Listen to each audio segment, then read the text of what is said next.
everybody, it's time for another J9’s Patio Chat check-in. It is a little later this evening, so I'm gonna get right to the birthdays. It was crappy out, so I decided not to do the patio chat on the patio. It is Sherry McCush Fong's birthday, and Sherry and I went to high school together, so we graduated in 1991. So Sherry, I hope you're having a wonderful birthday. It is Emma's birthday, and she's 17 years old, and that is Jocelyn's daughter. I also know Jocelyn from home. We went to school together as well. And it is Kevin's birthday. Kevin is Allie and Sharon's father, and Eva's husband. And it's Tina Basque's birthday. So I hope you're having a great birthday. And Tina is in Ontario, and Kevin is in Cape Breton. So we've got a few Cape Breton birthdays. And I did actually miss a few Cape Breton birthdays yesterday. It was Paul Piro's mom's birthday, Patsy, and that is also Butch's wife. So I hope that Patsy had a wonderful birthday yesterday. And it was Brenda Donovan's birthday. And I met Brenda and John. I know them from home, but I had met them actually at the I was gonna say the old triangle, no. It was Your Father's Mustache a few St. Patrick's Day ago. So I did actually meet Brenda on her birthday. I knew who they were, but I met them and got to know them a little bit better that evening, because we were there to see friends play. So of course that was a few years ago. I think Your Father's Mustache was open, but I didn't end up doing anything for St. Patrick's Day except, like I said, getting a COVID-19 test. But there was also another special birthday today that I wanted to talk about. My first horse birthday. It is Freedom's birthday today, and Freedom is 20 years old. And Freedom is Bud and JR's horse. So my good friend JR from high school, his husband Bud, owns horses, and he sent me some information. I learned a lot about horses today. So Freedom, like I said, is 20 years old, and I didn't know about the lifespan of a horse whatsoever. Bud was telling me they can sometimes live up to 40. I don't know, for some reason I had this idea in my head it was similar to animals. A horse is an animal. It was similar to dogs or cats. Anyway, Freedom is a very special horse. So he is a world champion Belgian show horse. I knew a little bit about this, but thank you so much, Bud, for sending this to me, because I didn't know all of this. So Freedom won at every big show in North America, from the Calgary Stampede, Royal Winter Fair in Toronto, to winning the Worlds in Springfield, Massachusetts, I assume, in 2016. His home is Montague Farm in Dartmouth, and he lives the good life there with his 3 brothers and 3 nephews. Oh, I just think that's wonderful. So I had to share all of that information about Freedom. So thank you, Bud, for teaching me more about horses, and I hope Freedom had a great day. I know that you take very good care of your horses.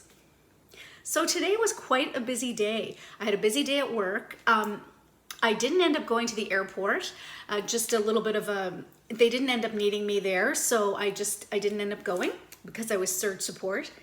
But there was a lot going on. I was busy with work. And then a big announcement today that we had been anticipating and heard about yesterday. I didn't mention it because I was waiting for confirmation, but the premiers have decided that the Atlantic bubble will reopen as of April 19th, including all 4 provinces, as long as the COVID numbers, as long as the individuals testing positive with COVID stay low in our 4 provinces, the bubble will open on April 19th. So very exciting for a lot of us, those of us on the East Coast, those of us living in Atlantic Canada. I do want to acknowledge that I know that this isn't what's happening across the country. I was telling a couple of my colleagues about this, and I have colleagues in Ontario, and I have friends in Ontario, of course, and they were talking about Ottawa going back into the red zone on Friday. So we're all at very different places, and it will be like that for a little bit as we continue to get vaccinated. So I'm certainly happy. I'm very excited for us, but I know it's not exciting for everyone else because we don't all have the same ability to see people and to travel. So I feel very lucky to be part of that, but I wish it was the case for everybody. We did have some sad news today in Nova Scotia, though. We did have our first COVID death since August 23rd. It was a woman in her 80s in the central zone of Halifax. So it's unfortunate, of course. So for the longest time, we had 65 people who had passed away from COVID. Now we have 66 in our province.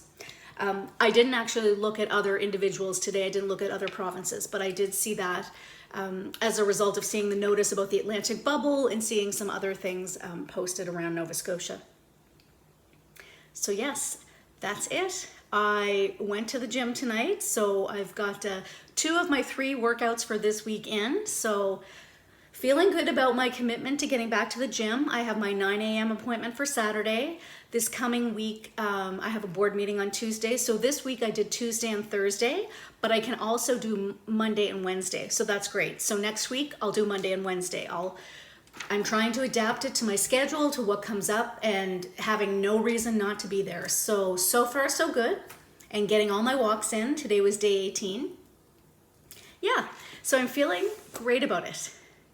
And, well, funny story, I was at Park Lane to go to the gym. So my friend Kelly had remarked on my hat last night that I talked about that I bought at the dollar store. And it lights up, and she thought that that would be a good hat for being, in the dark, for walks when she's taking walks with my wonderful friend Kirk. So I, of course, wanted to get her a hat, and I went to the dollar store, and let me tell you, that place was cleared out of anything St. Patrick's Day. It was all Easter already, and I just thought that was interesting. I know it's the very next day, but it's not only that they had all the Easter stuff out, you could just see this whole section that had been decimated. And I guess my question is, do they send the product back? Do they put it away to put out for next year? It just seems like, wouldn't it be a good idea to just get rid of it? I'm sure there'd be people that would buy it, for next year. Anyway, wasn't able to secure a light up St. Patrick's Day hat, and I didn't see any other light up hats. So sorry about that, Kelly, but I thought it was funny, and I sent Kelly a picture of this huge aisle that was completely empty except for this one little thing at the bottom, and you could tell I forget if it was a necklace or something St. Patrick's Day, it was green. Anyway, that was all that was left. So that's it. We're heading into the weekend. We're getting some weather here in Nova Scotia tomorrow, I think in other parts of Atlantic as well. So watch out for that. Check the weather. Make sure to bundle up, take good care of yourselves, take good care of others. Said my line a little early. I'm going to have to say it twice. Anyway, I'm going to try to get my walk in earlier in the day because actually I haven't even checked to see when the weather's supposed to start. I'll do that, and I'll plan my walk accordingly. No big plans for tomorrow night, but I am planning on seeing my cousin Tracy on the weekend, my friend Andrea, and hopefully Cheryl as well. Should be a great weekend. Okay, everybody, so take good care of yourselves, take good care of others. I will see you tomorrow. Bye.